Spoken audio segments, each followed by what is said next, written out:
قیام کیا اللہ اس کے پچھلے گناہوں کو معاف فرما دیتا ہے، معاف فرما دیتا ہے۔ اب آپ سوچیں کہ جب آپ قرآن سن رہے ہوتے ہیں نا اور ایک دم چپ ہوتے ہیں نا، آپ اور ہم نے بھی آج سنا اور آپ نے بھی سنا ہوگا، تو فیلنگ اندر پیدا کریں گے اللہ کی رحمت ہم پر نچھاور، اللہ کی رحمت، اور یہ اللہ کا وعدہ ہے، اور آپ دونوں کام کر رہے ہیں، آپ چپ بھی ہیں اور قرآن سن بھی رہے ہیں، تو بھلا آپ اللہ کی رحمت سے محروم کیسے رہیں گے؟ اللہ کا وعدہ حق ہے، ان اللہ لا یخلف المیعاد، بے شک اللہ وعدہ خلافی نہیں فرماتا۔ اب آئیے اور تھوڑا سا آگے بڑھتے ہیں۔ اگر کوئی شخص ماہ رمضان کے علاوہ بھی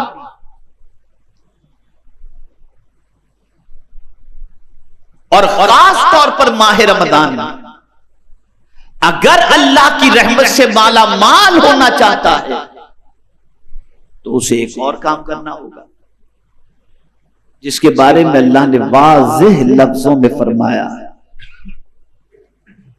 دو کام کرو۔ اگر تم یہ دو کام کرو گے، رحمت کا سوال کرو یا نہ کرو، میری رحمت تم پر نچھاور ہو جائے گی۔ وہ کون سے دو کام ہیں؟ اطیعوا اللہ و اطیعوا الرسول لعلکم ترحمون،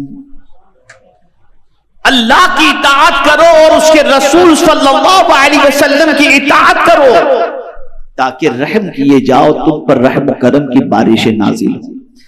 آپ دیکھیں ماہ رمضان المبارک کے اندر جس کو اللہ کی رحمت کی لذت نصیب خاص طور پر ہوتی ہے، وہ اپنی زبان کی بھی حفاظت کرتے ہیں، اپنی نگاہ کی بھی حفاظت کرتے ہیں، اپنے خیالات کے بارے میں بھی غور کرتے ہیں، اور کھانے پینے کے معاملے کے اندر بھی اللہ کے قانون کو پیش نظر رکھتے ہیں۔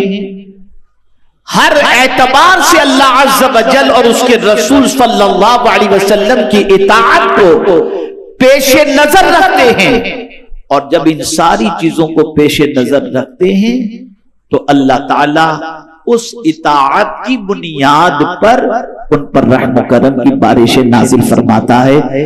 اب اس کو آپ سمجھیں، اگر میں کہوں گا تو آپ کے رونگٹے کھڑے ہو جائیں گے، کیسی رحمت یہ فرمایا گیا ہے، شہر اول رحمت، کیسی رحمت آپ کو بتاؤں۔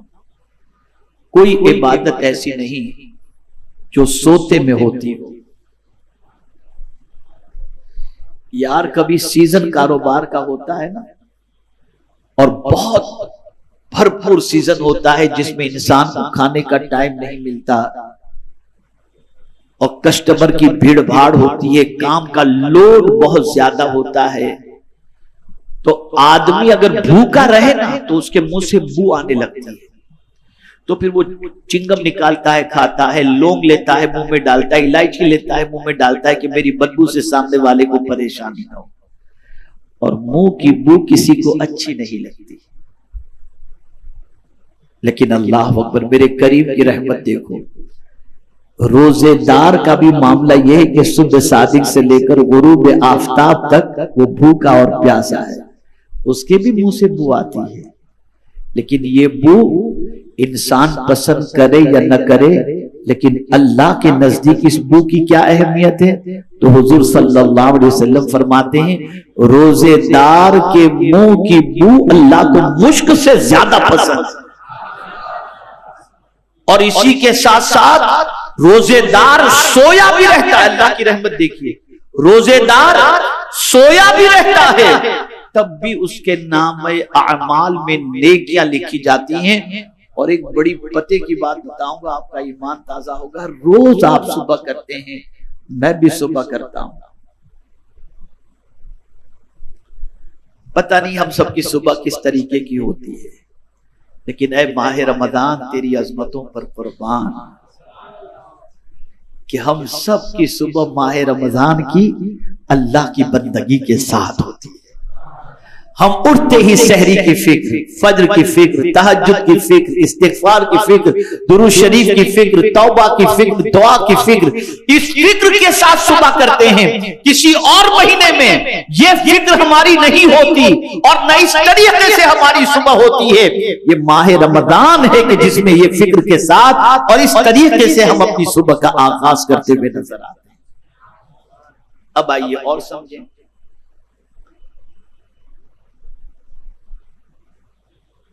اس ماہ مبارک کے پہلے عشرے میں خاص طور پر ایک دعا کرنی چاہیے، اور وہ دعا کون سی ہے؟ رب اغفر وارحم وانت خیر الراحمین، اے ہمارے رب بخش دے، رحم فرما، اور سارے رحم فرمانے والوں میں تو سب سے زیادہ رحم فرمانے والا ہے۔ اب اگر کوئی شخص یہ دعا کرتا ہے، اللہ کی بارگاہ کے اندر رحمت کی طلب کرتا ہے، رحمت کی بھیک مانگتا ہے، تو میرا پروردگار اس رحمت کی بھیک مانگنے والے کو اپنی رحمت سے اس طرح سے مالا مال فرما دیتا ہے کہ رب قدیر جل جلالہ اس بندے کے لیے بخشش کا پروانہ عطا فرما۔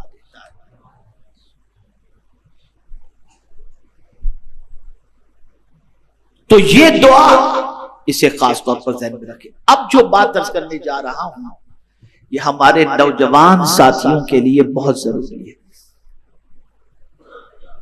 بہت سارے ماں باپ ضعیف ہوتے ہیں، اور ضعیف ہونے کے بعد کسی کو پیرالیسس کا اٹیک آ گیا، کسی کے ہارٹ کا پرابلم ہو گیا، کسی کی شوگر تیز ہو گئی، کسی کا کھانا پینا بند ہو گیا۔ بہت غور سے سنیے گا جو میں بات عرض کرنے جا رہا ہوں، زندگی بھر یاد رکھیے گا اس کو، اور اسے آپ نے بھلا دیا تو بہت نقصان کریں گے آپ۔ بہت سارے ماں باپ کی یہ پوزیشن ہوتی ہے، کبھی کبھی وہ بستر پر تڑپ رہے ہوتے ہیں، ان کو نہلانا پڑتا ہے، ان کو صفائی کی کرنی پڑتی ہے، ہاتھ سے کھلانا پڑتا ہے، لیکن یہ کرتے کرتے کرتے بچہ تھک جاتا ہے۔ توجہ چاہوں گا، اور یہ آپ دنیا میں دیکھیں گے کیسا ہوتا ہے۔ بچہ تھک جاتا ہے اور تھک کر کے آ کر دعا کرانے بھی کسی کے پاس پہنچتا ہے تو یہ کہتا ہے اب میرے والد کی حالت مجھ سے دیکھی نہیں جاتی، آپ دعا کر دیں کہ بس اللہ تعالیٰ اب ان کو ایمان پر اٹھا لے۔ بتائیے ہوتا یا نہیں ہوتا؟ جواب دیں آپ، ہوتا ہے؟ باپ کی یہ پوزیشن دیکھ کر، ماں کی یہ پوزیشن دیکھ کر ایک بچہ یہ ضرور کہتا ہوا نظر آتا ہے کہ اب تو ان کی حالت نہیں دیکھی جاتی۔ وہ حالت کا بہانہ بناتا ہے، ہو سکتا ہے صحیح بھی ہو کہ نہ دیکھی جا رہی ہو، لیکن یہ تھک کر کے یہ ضرور کہتا ہے کہ میرے باپ کی یا ماں کی یہ کیفیت نہیں دیکھی جاتی، آپ دعا کریں کہ بس اللہ تعالیٰ ایمان پر خاتمہ فرمائے۔ لیکن خدا کی قسم میں پورے چیلنج کے ساتھ کہتا ہوں، اگر کوئی بچہ اس بیماری میں یا ایسی بیماری میں گرفتار ہو کہ ڈاکٹر کہہ دے کہ اس کے ہارٹ کے اندر ہال ہے اور اس کی جو ہے یہ پوزیشن ہے، اس کی یہ پوزیشن ہے، اس کو یہ تکلیف ہے، اس کو یہ تکلیف ہے، اور کوئی باپ کسی کے پاس جا کر کے یہ کہتا ہو کہ میرے بچے کے لیے دعا کرو کہ اللہ میرے بچے کو اٹھا لے، ہر باپ اپنے بچے کے لیے یہی دعا کرواتا نظر آئے گا کہ دعا کریں کہ اللہ میرے بچے کو شفا عاجلہ قابلہ نصیب فرمائے۔ سوچ دیکھیے، بچہ تنگ ہو جاتا ہے، بچہ ماں باپ کے لیے یہ ضرور گزارش کرتا ہے، لیکن ماں باپ کیسا ہی بچہ چنو۔ میں تو اپنی زندگی میں سفر کرتا ہوں، میں نے ایسے بچوں کو دیکھا ہے، اور ایک بچہ تو بلیک بن کے اندر قاری صاحب اور ہم لوگ جا کر کے دیکھتے ہیں، کبھی جانے کا اتفاق ہوتا ہے، ایک دو بار ہم لوگوں نے جا کر دیکھا ہے، ہمارے بہت قریبی دوست صاحبزادے ہیں، لیکن کبھی ان کے والد نے یہ نہیں کہا کہ آپ دعا کریں اللہ اسے ایمان سے اٹھا لے، نہیں، حضرت آئیے دعا کر دیجئے شاید شفا ہو جائے، شاید شفا ہو جائے۔ لیکن بچہ باپ بیمار ہو اور ایسی پوزیشن میں ہو تو یہ کہتا ہے کہ دعا کریں اللہ تعالیٰ میرے باپ کا ایمان پر خاتمہ اٹھا لے، میرے باپ کو جلدی سے وہ ایمان سے اس دنیا سے رخصت ہو جائے. یہ فرق ہے. اب میں آپ کو بتاؤں قرآن کی اس دعا کو تو ذرا سمجھو. رحمت، قرآن مقدس میں اللہ عز و جل نے فرمایا وَقُلْ رَبِّ ارْحَمْهُمَا كَمَا رَبَّيَانِي صَغِيرًا. دعا کرو. کیا دعا کرو؟ اے اللہ ہمارے ماں باپ پر اسی طریقے سے رحم فرما جس طریقے سے بچپنے میں انہوں نے ہم پر رحم فرمایا تھا. اور یہ سن لو، جو بندہ اپنے ماں باپ کے لیے مہربانی کی دعا کرے، رحمت کی دعا کرے، اللہ اس بندے پر رحمتوں کی بارشیں نازل فرماتا.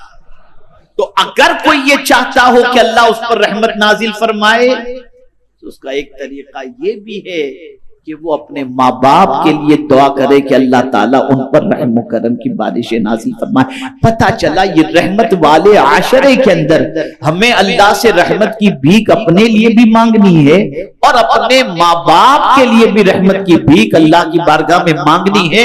اگر ہم نے یہ کیا تو اللہ عز و جل ہم پر رحم و کرم کی بارشیں نازل فرمائے گا. اور تراویح کے اندر توجہ کے ساتھ پورا قرآن سنیں، انشاءاللہ العظیم اس پر بھی اللہ عز و جل ہم پر رحمت کی بارشیں نازل فرمائے گا.